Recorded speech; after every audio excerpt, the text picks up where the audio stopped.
जय हिंद दोस्तों, continue study पे आपका स्वागत है। आज हम लोग प्लेटफॉर्म के बुक का टेस्ट सीरीज 10 देखने वाले हैं। इससे पहले हम लोगों ने 1 से 9 तक का टेस्ट सीरीज कंप्लीट कर लिया है। अगर आपने हमारा पिछला वीडियो नहीं देखा है तो हमारे चैनल के प्लेलिस्ट में जाकर देख सकते हैं। इसमें 1 से 50 तक के प्रश्न मैथ और रीजनिंग के हैं, जबकि 51 नंबर प्रश्न से 150 तक के प्रश्न जीएस के हैं। तो हम लोग प्रश्न संख्या 51 से शुरू करेंगे। इससे पहले आपसे एक छोटा सा रिक्वेस्ट है, अगर आप हमारे चैनल पर नए हैं और 7वां चरण से संबंधित महत्वपूर्ण वीडियो पाना चाहते हैं तो हमारे चैनल को ज़रूर सब्सक्राइब करें। तो चलिए हम लोग प्रश्न संख्या 51 शुरू करते हैं। बोल रहा है, मवेशियों के मुख और पैरों के रोग किसके कारण होते हैं? तो मवेशियों के मुख और पैरों के रोग विषाणु के कारण होते हैं। Option D. शक्ति का एसआई इकाई क्या होता है? तो शक्ति का एसआई जो मात्रक है वह वाट होता है। ऑप्शन सी। डैश डैश की संख्या परमाणु की द्रव्यमान संख्या और परमाणु क्रमांक के अंतर के बराबर होती है। तो यह न्यूट्रॉनों की संख्या जो होती है वह परमाणु की द्रव्यमान संख्या और क्रमांक संख्या के अंतर के बराबर होती है। तो ऑप्शन सी इसका राइट आंसर होगा। विद्युत कार्य की दर अथवा विद्युत ऊर्जा व्यय होने की दर को क्या कहा जाता है? तो अगर दर दे देगा तो आपको शक्ति पे टिक लगाना है। अगर यही पूछेगा विद्युत कार्य की क्षमता को तो वहाँ पर क्या हो जाएगा? कार्य हो जाएगा। लेकिन यहाँ पूछा है विद्युत कार्य की दर, तो यह क्या हो जाएगा? शक्ति हो जाएगा। अगला प्रश्न है, मिट्टी से जड़ों के रेशे में पानी डैश डैश की वजह से प्रवेश करता है? परासरण की वजह से। Option A. विटामिन सी का प्राकृतिक स्रोत इनमें से कौन सा है? तो सेब भी है, पालक भी, अमरूद भी है, यानी इनमें से सभी हो जाएगा। निम्नलिखित में से कौन सा एक फलीदार पौधा है? तो मटर जो है यह एक फलीदार पौधा है। वह न्यूनतम ताप क्या है जिस पर किसी ईंधन को गर्म करने पर वह आग पकड़ लेता है और जलने लगता है? प्रज्वलन ताप। Option A. इनमें से कौन सी बीमारी संक्रामक है? तो प्लेग हो जाएगा, यह संक्रामक बीमारी है। पश्च पीयूष ग्रंथि क्या स्रावित करती है? तो यह ऑक्सीटोसिन यह स्रावित करती है। Option D. संक्रमित कोशिकाओं से अन्य गैर संक्रमित कोशिकाओं की रक्षा के लिए संक्रमित कोशिकाएं कौन सा प्रोटीन स्रावित करती हैं? तो यह इंटरफेरॉन स्रावित करती है। ऑप्शन सी इसका राइट आंसर हो जाएगा। संयोजी इलेक्ट्रॉन डैश डैश मौजूद होते हैं? तो जो संयोजी इलेक्ट्रॉन है वह परमाणु की सबसे बाह्यतम कक्षा में मौजूद होते हैं। अगला प्रश्न है, कैंसर के इलाज में बाह्य विकिरण थेरेपी में निम्न में से किसका उपयोग किया जाता है? कोबाल्ट 60 का। अगला प्रश्न कह रहा है, किस समूह के सदस्य को आमतौर पर स्पंज कहा जाता है? तो इसका राइट आंसर हो जाएगा option C, porifera. Option C इसका राइट आंसर हो जाएगा। उस धातु का नाम बताएं जिसे आसानी से चाकू से काटा जा सकता है? तो वह धातु सोडियम है और इसे केरोसिन में डुबा कर रखा जाता है। नकारात्मक त्वरण निम्न में से किसकी दिशा के विपरीत होता है? तो यह वेग की दिशा के विपरीत होता है। इनमें से कौन सा एक सेप्रोट्रॉप है? तो इसका राइट आंसर हो जाएगा ऑप्शन बी, कुकुरमुत्ता। रिक्त स्थान में सबसे उपयुक्त विकल्प भरें। ध्वनि की पिच इसके डैश डैश पर निर्भर करती है? आवृत्ति पे। काम करने की क्षमता, यहाँ पे क्षमता बोला है, को क्या कहा जाता है? तो क्षमता को ऊर्जा कहते हैं और दर को शक्ति कहते हैं। तो यहाँ पे ऑप्शन ए इसका राइट आंसर हो जाएगा। कवक की कोशिका भित्ति किसकी बनी होती है? यह कई बार बीपीएससी पूछा हुआ प्रश्न है। ऑप्शन बी, काइटिन की बनी होती है। उद्योगों में प्रयुक्त शक्ति का इकाई होता है हॉर्स पावर। वायु में 0 डिग्री सेंटीग्रेड तापमान पर ध्वनि की गति 331 मीटर प्रति सेकेंड होती है। Option B. ओडोमीटर एक ऐसा उपकरण है जिसका उपयोग गाड़ियों में डैश डैश के लिए किया जाता है? तो दूरी के लिए किया जाता है। Option A. एक व्यापक पद है जिसमें शरीर के भीतरी घटित होने वाली सभी रासायनिक अभिक्रिया शामिल है? चाप चयन। Option D. निम्नलिखित में से क्या पदार्थ का उदाहरण नहीं है? तो बादल, आग और वर्षा की बूंदें यह पदार्थ का उदाहरण है, जबकि गुरुत्व जो है यह पदार्थ का उदाहरण नहीं है।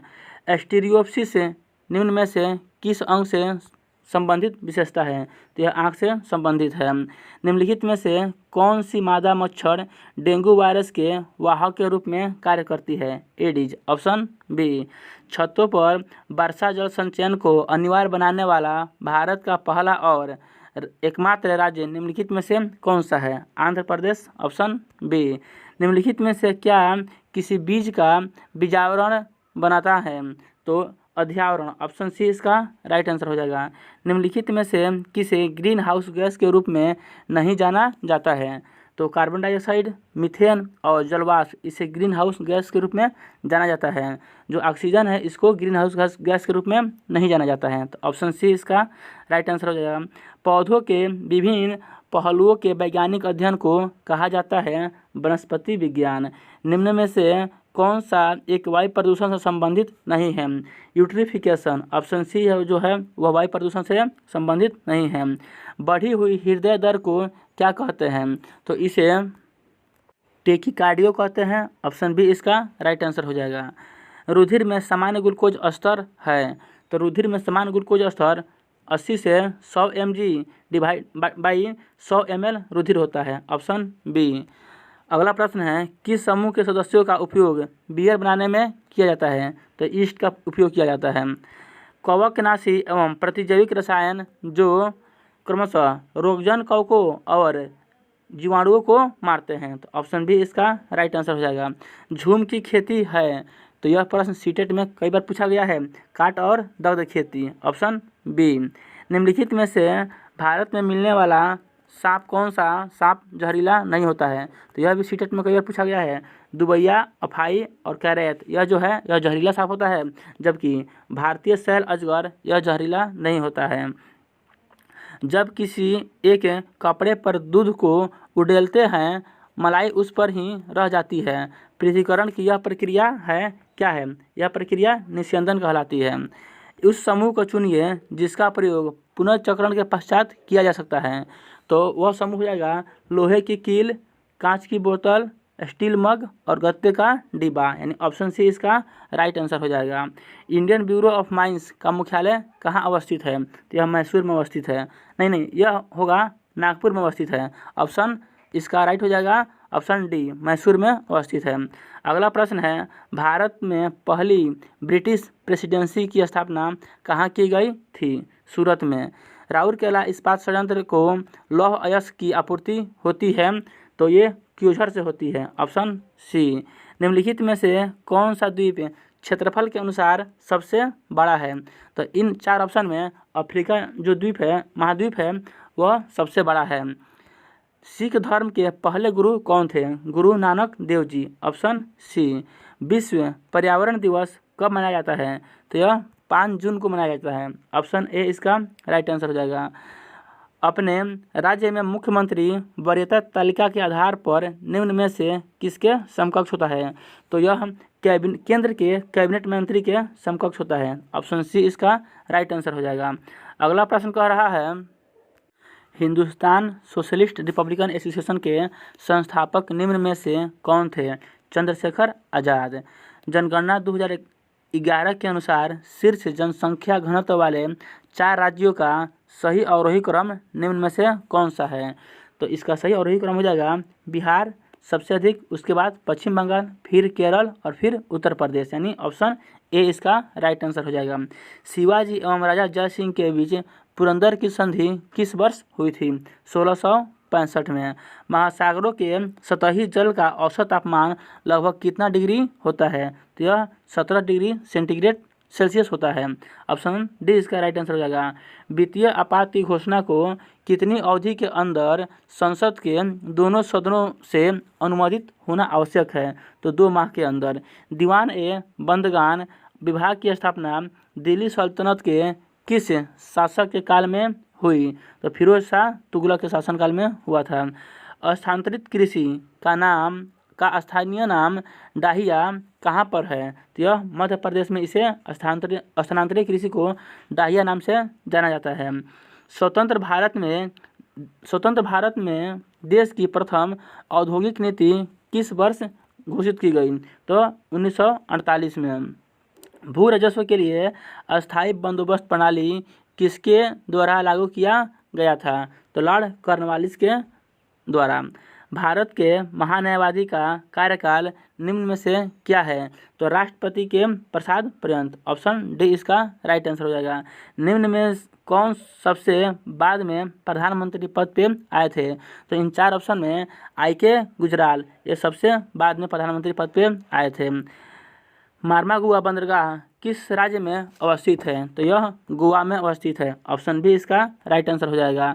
राष्ट्रपति की पदावधि का उल्लेख किस अनुच्छेद में है? तो यह अनुच्छेद 56 में है। Option B. 1928 में साइमन कमीशन भारत में किस उद्देश्य से आया था?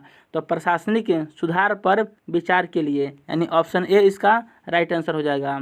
अगला प्रश्न है, भारत के निम्न में से किस राज्य की कोई समुद्री तट रेखा नहीं है? तो तेलंगाना इसका सही आंसर हो जाएगा। Option C. अगला प्रश्न कह रहा है, मुगल बादशाह जहांगीर की आत्मकथा तुजु के जहांगीरी किस भाषा में लिखी थी? तो यह फारसी भाषा में लिखा गया था। ऑप्शन डी इसका राइट आंसर हो जाएगा। अगला प्रश्न है, निम्न में से कौन चतुराईपूर्ण निष्क्रियता की नीति के साथ जुड़ा है? तो जॉन लॉरेंस। ऑप्शन डी इसका राइट आंसर हो जाएगा। दक्षिण अमेरिका महादेश के एक प्रमुख देश ब्राज़ील की राजधानी कहाँ है? Brasilia. Option B. Would dispatch निम्न में से किस क्षेत्र से संबंधित था? तो यह शिक्षा से संबंधित था। अगला प्रश्न है, मोहम्मद बिन तुगलक के शासनकाल में भारत की यात्रा पर आने वाला इब्न बतूता किस देश का था? तो यह मोरक्को देश का था। ऑप्शन डी इसका राइट आंसर हो जाएगा। अगला प्रश्न है, हड़प्पा सभ्यता के निम्न में से किस स्थल से हल की टेराकोटा प्राकृतिक प्राप्त हुई? तो यह बनवाली से प्राप्त हुआ है। Option D. कोलंबिया नृत्य कालबेलिया नृत्य मुख्य रूप से किस राज्य का है? तो यह नृत्य राजस्थान का है। ऑप्शन ए इसका राइट आंसर हो जाएगा। अगला प्रश्न कह रहा है, स्वतंत्रता के दौरान हुई घटनाओं का कालक्रम के रूप से व्यवस्थित करना है। पहला दिया हुआ है जालियांवाला बाग हत्याकांड, यह 1919 में हुआ था। फिर दिया है भारत छोड़ो आंदोलन 1942 में हुआ था। ध्वज सत्याग्रह यह 1923 में हुआ था। और अंत में दिया है असहयोग आंदोलन, यह 1920 से 22 में हुआ था। तो इसका राइट आंसर हो जाएगा ऑप्शन बी 1, 4, 3 और फिर से 2। अगला प्रश्न है, सेबी से क्या तात्पर्य है? यानी सेबी का फुल फॉर्म बताना है। तो इसका राइट आंसर हो जाएगा securities and exchange board of India. Option B इसका राइट आंसर हो जाएगा। भारत में जनसंख्या के अनुसार तीसरा एवं क्षेत्रफल में 12वां राज्य कौन सा है? तो वह राज्य बिहार है। Option D. निम्न में से किस संविधान संशोधन अधिनियम के द्वारा राष्ट्रीय आपात के संदर्भ में आंतरिक अशांति शब्द के स्थान पर सशस्त्र विद्रोह शब्द रखा गया? तो यह 44वां संविधान संशोधन। ऑप्शन डी इसका राइट आंसर हो जाएगा। कोसी बाढ़ नियंत्रण और सिंचाई परियोजना डैश डैश में स्थित है? तो यह बिहार में स्थित है। Option D. इनमें से कौन सुनामी चेतावनी के एक संकेत है? तो इसका राइट आंसर हो जाएगा समुद्र तट से तुरंत वापस गिरने वाला पानी। Option C. पक्षाप शब्द से क्या तात्पर्य है? तो इसका राइट आंसर हो जाएगा एक ऊंचा बादल। Option C. राष्ट्रपति के निर्वाचन मंडल का उल्लेख भारतीय संविधान के किस अनुच्छेद में किया गया है? अनुच्छेद 54 में यह उल्लेख किया गया है। अगला बोल रहा है, मधेपुरा लोकोमोटिव फैक्ट्री में निर्मित भारत की सबसे शक्तिशाली विद्युत रेल इंजन का सामर्थ्य है 12,000 horse power. Option D. Kandoli उत्सव डैश में आयोजित किया जाता है? तो यह पश्चिम बंगाल में आयोजित किया जाता है। अगला प्रश्न है, यहाँ पे कूट दिया है सूची 1 और सूची 2, इसे हम क्या करना है? मिलाना है। तो नामदेव है ये दर्जी हो जाएगा, इनका मिला मैच हो जाएगा 1 का 3 से। उसके बाद कबीर ये जुल्हा में चले जाएंगे। ऑप्शन 2 से रविदास ये मोची से मैच हो जाएगा। और अंत में जो दिया हुआ है सेना, तो ये नाई से चले जाएंगे। ऑप्शन ए से। तो इसका सही ऑप्शन हो जाएगा ऑप्शन बी। अगला प्रश्न कह रहा है, निम्न में बिहार राज्य के किस भूभाग में पहाड़ियाँ एवं टेकारियाँ पाई जाती हैं? तो गंगा के दक्षिणी मैदान में। ऑप्शन बी इसका राइट आंसर हो जाएगा। बिहार के किस क्षेत्र में नीस शिस्ट तथा ग्रेनाइट चट्टानों की बहुलता दिखती है? तो यह दक्षिण गंगा मैदान के दक्षिणी सीमांत क्षेत्र में। ऑप्शन डी इसका राइट आंसर हो जाएगा। दल परिवर्तन के आधार पर सदन के किसी सदस्य की निर्भरता संबंधी प्रश्न का निर्णय करने का अधिकार निम्न में से किसके पास है? तो संबंधित सदन के अध्यक्ष या सभापति के पास। Option D. उपराष्ट्रपति राज्यसभा का पदेन सभापति होता है, इस बात का उल्लेख भारतीय संविधान के किस अनुच्छेद में है? तो अनुच्छेद 64 और 89 दोनों में है। तो ऑप्शन डी इसका राइट आंसर हो जाएगा। निम्न में से कौन सा विकल्प 124वें संविधान विधेयक के संबंध में है? तो ऑप्शन डी इसका राइट आंसर हो जाएगा। सामान्य वर्ग के आर्थिक रूप से कमजोर वर्ग को 10% आरक्षण। अगला प्रश्न है, निम्न में से कौन सा एक कृषि में उत्पादकता बढ़ाने का रास्ता है? तो कुशल सिंचाई, कीटनाशकों का प्रयोग, गुणवत्ता युक्त बीज। ऑप्शन डी इसका राइट आंसर हो जाएगा, उपयुक्त सभी। ग्रेनाइट चट्टानें किस प्रकार की चट्टानें होती हैं? तो ये आग्नेय चट्टान होती है। ऑप्शन बी इसका राइट आंसर हो जाएगा। अफीम युद्ध किनके बीच लड़े गए थे? तो ब्रिटेन और चीन के बीच लड़ा गया था। Option A. अगला प्रश्न बोल रहा है, 1937 में बिहार विधानसभा के अध्यक्ष के रूप में निम्नलिखित में से कौन सा निर्विवादित था? तो रामदयालु सिंह। Option B. निम्न में से कौन सा कथन सत्य है? तो बताना है कि इनमें से कौन सा कथन सत्य है। तो पहला बोल रहा है यहाँ पे, दक्षिण सीमांत क्षेत्र में क्वार्टजाइट चट्टानों सुकर पीठ के रूप में विकसित हुई है। यह कथन बिल्कुल सत्य है। अगला बोल रहा है, सोन नदी कैमूर के पठार के छोटा नागपुर पठार से अलग करती है। यह भी सही है। कैमूर के पठार में बलुआ पत्थर प्राप्त होते हैं। यह भी कथन सही है। तो इसका राइट आंसर हो जाएगा ऑप्शन सी। 1, 2 और 3 तीनों कथन सही है। अब यहाँ से जो 10 प्रश्न आने वाले हैं वह प्रश्न करेंट अफेयर से संबंधित प्रश्न होंगे। मई 2023 में किस देश के विदेश मंत्री भारत की आधिकारिक यात्रा पर रहे? ऑप्शन डी इजराइल के। The philosophy of modern song के लेखक कौन हैं? तो बॉब डायलन। ऑप्शन ए इसका राइट आंसर हो जाएगा। कौन सा खंड भारतीय रेलवे का सबसे लंबा पूर्ण स्वचालित ब्लॉक सिग्नलिंग खंड बन गया है? तो गाजियाबाद पंडित दीनदयाल उपाध्याय खंड। ऑप्शन बी इसका राइट आंसर होगा। 1 से 10 जनवरी 2023 तक 17वां प्रवासी भारतीय दिवस सम्मेलन कहाँ आयोजित किया गया? इंदौर में। Option B. भारतीय भूवैज्ञानिक सर्वेक्षण ने देश में पहली बार लिथियम भंडार की खोज किस राज्य या संघ राज्य में की है? तो जम्मू कश्मीर में। Option B.